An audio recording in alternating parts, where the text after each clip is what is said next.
Most bands kill their own career, and they do it in one night. A few years ago, I went on tour with Mushroomhead. The last couple of shows on that run, there were local support acts on the bill. Local bands, hungry bands, bands that had probably been working for years to land a slot like that.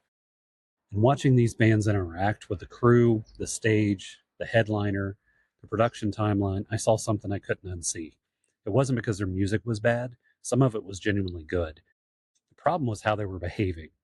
And the gap between how they were behaving and what a professional touring environment requires was so wide it was almost uncomfortable to watch. That last night is a big part of why amateur to pro music exists. In this video, I'm going to tell you exactly what I saw, why it matters, and what it actually means for your career. Let me give you some context first because it matters. I wasn't on tour by accident. At that point, I had started applying more professional, business-oriented way of thinking to how we were operating as a band. Not a fully built out system yet, but a mindset shift. I was thinking about how we showed up, how we communicated, how we treated every professional interaction as something that mattered beyond just the music. So by the time we got on that run, I had a sense of what professional behavior looked like. I hadn't seen the contrast made that visible before. That tour, however, made it real. The last couple of shows on the run had these local support acts. And here's what I watched unfold. The bands were acting like they were the headliners, not in an intentionally disrespectful way. I don't think any of them woke up that morning and decided to be difficult, but the behavior told a story. They set up more gear than their slot required, complicated rigs that ate into the stage space and impacted change over time. They ran over their set times, pushing the show later than what was listed on the call sheet. And in one case, there were girlfriends of the band members arguing with the stage crew, refusing to leave the stage area because they were waiting for their partners to come and get them personally. This is a working production. There are people whose entire job is to run the show on a tight timeline, and those people are now dealing with conflict that has nothing to do with the music. Here's the consequence most musicians never see coming. The touring crew and the headliners aren't thinking these kids need some guidance. They're thinking we'll never invite this band back. They will tell every promoter and venue manager they know.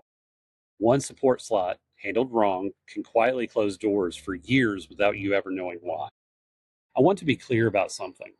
This isn't a story about those bands lacking talent. That's not the point. The point is that they had no framework for understanding what role they were supposed to be playing that night. They didn't know what a call sheet was, or they didn't take it seriously.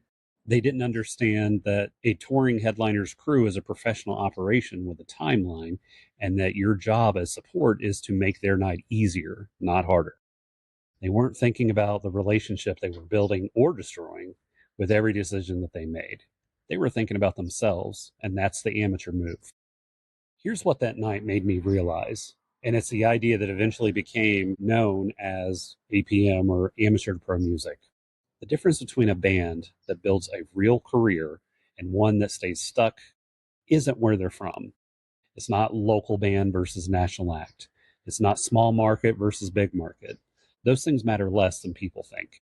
The real differentiator is amateur behavior versus professional behavior. I've seen local bands operate with more professionalism than signed acts. I've seen national touring musicians who still carry very amateur habit that is holding them back 10 years ago. Photography doesn't make you professional. A record deal doesn't make you professional. The way you think, prepare, and operate, that's what makes you professional. And the bands on that support bill weren't being held back by their zip code. They were being held back by an identity that they hadn't yet examined. At that point in my career, I wasn't operating with a fully built system, but I was operating from a different mindset. I knew the call sheet, I knew our slot time, I introduced myself to the crew and asked what they needed from us to make the night run smoothly. I treated every person on that stage as someone worth respecting because they were. None of that required us to be less rock and roll. It required us to be professional. Those are not opposites.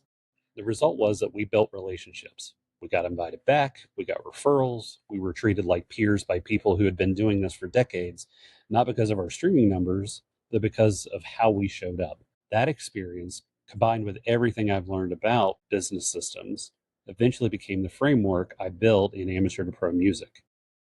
Because I realized that What those local bands were missing wasn't talent or opportunity, it was an operating system. Most musicians think the gap between where they are and where they want to be is a talent gap, a luck gap, or a connections gap.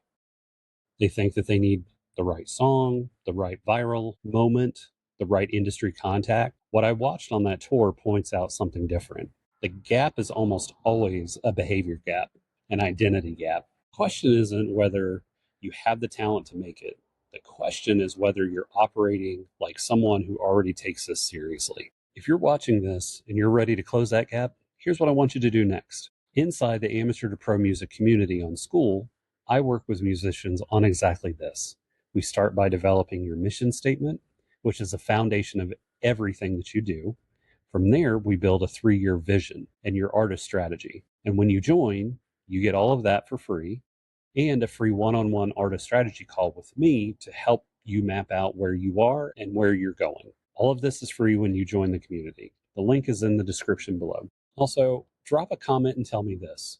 What's one situation where you felt the gap between how you were operating and what the professional environment expected?